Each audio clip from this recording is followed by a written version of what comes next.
বিসমিল্লাহির রহমানির রহিম। মাদানী যুগের তৃতীয় বছর থেকে নিয়ে পঞ্চম বছরের শুরুর সময়টাতে নাজিল। উহুদ যুদ্ধে ৭০ জন সাহাবী শহীদ হলে তখন তাদের ওয়ারিশি সম্পত্তি কিভাবে ভাগ হবে তা নিয়ে প্রশ্ন দেখা দিল। আল্লাহ তখন সূরা নিসাতে উত্তরাধিকার সম্পদের বন্টন নীতি জানিয়ে দিলেন। এদিকে ওই ৭০ জন সাহাবী শহীদ হওয়ায় তাদের সন্তানরা এতিম হয়ে পড়ল।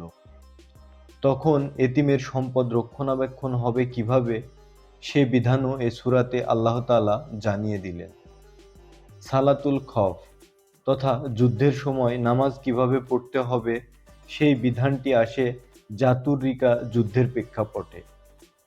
এই যুদ্ধটি সংঘটিত হয় হিজরতের চতুর্থ বছর। অন্যদিকে পঞ্চম হিজরির বনুল মুত্তালিক যুদ্ধে পানির অভাব দেখা দিলে তায়াম্মুমের বিধান নাজিল হয়।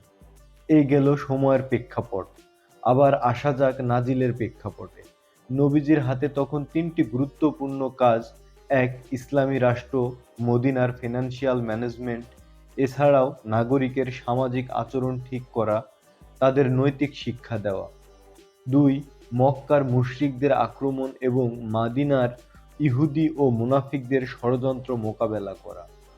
ব্যাপক উদ্যমের সঙ্গে দাওয়াতি কাজ চালিয়ে যাওয়া। নতুন যারা মুসলিম হয়েছে তাদের আত্মিক পরিশুদ্ধি করা। এ কারণেই সূরা নিসার আলোচনাগুলো মোটা দাগে তিনটি বিষয়কে সামনে রেখে এগিয়েছে। সূরা বাকারাতে দেওয়া হয়েছে সামাজিক পারিবারিক আইনের রূপরেখা, আর সূরা নেসায় সেই সব আইনের আরো বিস্তারিত খুঁটিনাটি বিষয় নাজিল করা হয়েছে। ধন্যবাদ বন্ধুরা।